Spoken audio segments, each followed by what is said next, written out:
everyone, and welcome to week 2. Hopefully last week was a success, focusing on those bodyweight exercises of our glute bridge, our Broomstick Rdl, our squat to bench, our arm raises, and our protraction and retraction of that scapula area of our body. Now we're going to build on those by adding some external resistance with resistance bands. Now the goal of the resistance bands, yes, we might increase some strength, but the real treat and goal of using these resistance bands is now we can really engage much further the brain and body, where we can say this muscle needs to work, this is how it should work. And it starts to give our physiology a little bit of an idea of how we're loading and adding some resistance to our bones and tendons and muscles. And it's a really great place in between that body weight type exercise and adding some resistance with whether it's a machine or a dumbbell or a kettlebell, whatever that might be. So kind of a great transition as we slowly build up to improving our strength and working on improving our bone quality, right? So let's build. If you have these available, this might be a great idea to get a set of these flat resistance bands. You can get like a 5 or a 6 pack, usually for $8 or $10 most places. And this is a great way we can use a lot of these different types of bands for many different movements. So let's start by putting these just below our knees. And we're gonna do that glute bridge this time, just like last week, but this time we're gonna have some resistance. It's gonna kick it up a notch, okay? So just below your knees, get it nice and flat so it's comfortable on your skin. And you're gonna go in that same position we were before, feet slightly wider than hip width. And you're already noticing you've got some tension there. Now the goal is we're always in control of this tension, right? We're always driving our knees out into the resistance of the band. And by doing so, we're turning on our glutes even more and improving the strength of that area, okay? So as you raise up, making sure your knees don't go inward, we're keeping them out, keep tension on the band. And as you lower, keep tension on the band too, okay? So let's try it this time again.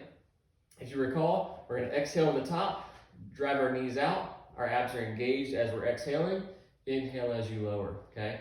Boom, all the way to the top, inhale as you lower. As you notice, my knees are staying out, driving them out, and you're really forcing your abs and your glutes to engage much further just by keeping this extra tension on the band the entire time, okay? So exhale to the top, keep your abs engaged as you exhale, inhale as you lower, and really squeeze those glutes to the top. As you recall, you're driving through your heels to even further engage those glutes, okay? So you can try the same type of repetition count. Try those for 10 or 12.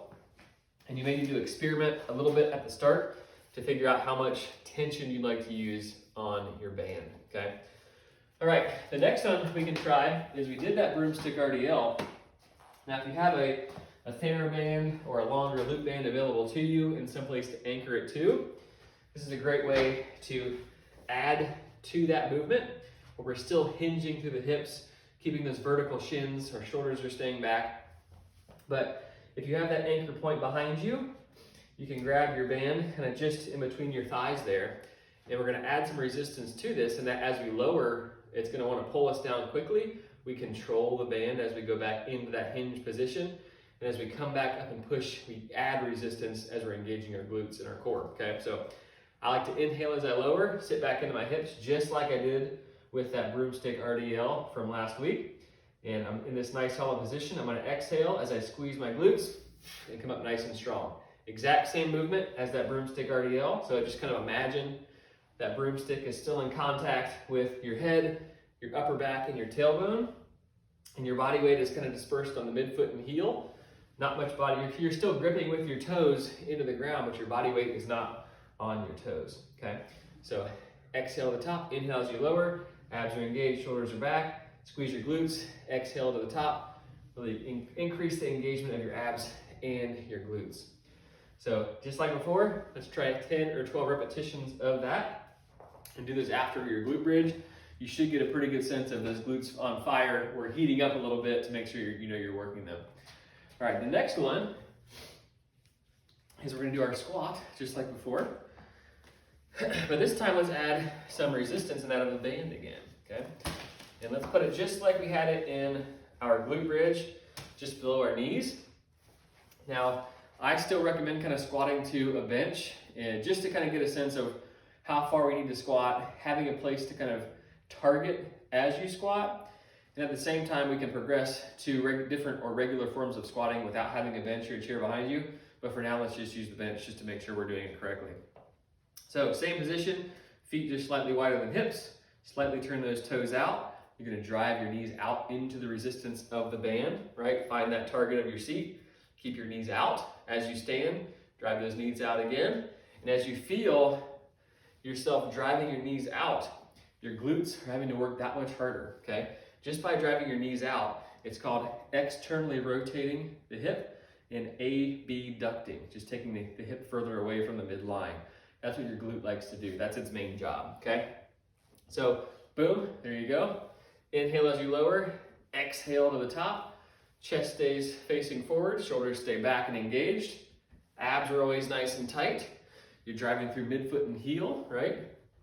Let's try and get 10 or 12 reps. Inhale as you lower, exhale to the top, drive your knees out, squeeze your glutes. Right, you should feel your glutes working pretty good by now after these last 3 movements that we've done kind of combined here in a series. All right, 10 or 12 reps. That felt pretty solid. I like it. Okay, the next ones, if you recall, last week we did this movement here.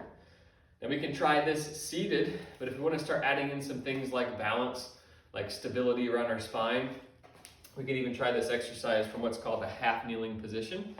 So if you're up for it, give it a try. If you want to go back to the seat, that's totally cool too. What I want you to try is kind of get in this position, and if you need a padding of some kind on your knee, that may help as well. But this will add in the element of balance a little bit, really engaging our abs. So the first one is take your loop here. We're gonna do that same raise of our shoulder and arm, but let's do it single-sided this time. So from here, I want you to kind of grab left hand and close the band here, right hand kind of wrapped around your thumb. And all I want you to do is exhale to the top as you press. And for this time here, I want your elbow facing forward, palm facing in. So it's inhale as you lower, exhale as you press. And as you exhale, that should be a great time to really engage your abs as well. Use your stomach and your abs to help with that breathing, okay? Inhale as you lower, exhale as you press. Inhale as you lower, exhale as you press. So what we're trying to do is really talk from our brain to our muscles to say, hey, this is the area we need to turn on in that shoulder press type motion, okay? Let's switch sides. Same thing. As you'll notice, I'm kind of in this position where I'm driving that back foot into the ground, really squeezing my glutes at the same time, really making a stable type position. But since we're kind of stretched out front to back, there is that element of balance from side to side, okay? So exhale to the top, inhale as you lower.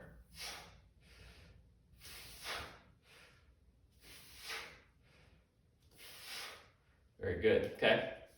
This next one is gonna be very similar to that protraction, retraction exercise we did. Then you can do this from a sitting position, you can do it standing, or you can go back down to that half kneeling position. But I'll show you just a couple different angles sitting. Take your band again, palms upward. What I want you to try and do is squeeze in between your shoulder blades and back. So really use that resistance of your band. I'm kind of showing you my thumbs going outward, right, as I'm doing so. And what you're trying to do here is a challenge to really just relax your neck and really get a big squeeze in between your shoulder blades, just like you did on that quadruped protraction, retraction exercise. I'll show you an angle from this side here, as you really squeeze in between your shoulder blades and engage those middle traps and lats and all those good back muscles that we really want to engage. Also at the same time, exhaling as you pull apart, inhale as you return, and always on that exhale, you're really engaging your abs at the same time, okay? Palms facing up. Relaxing your neck, big squeeze in between your shoulder blades. Very good, nice work, okay? So those are our next circuit. Like I said before, going through one time on each of those.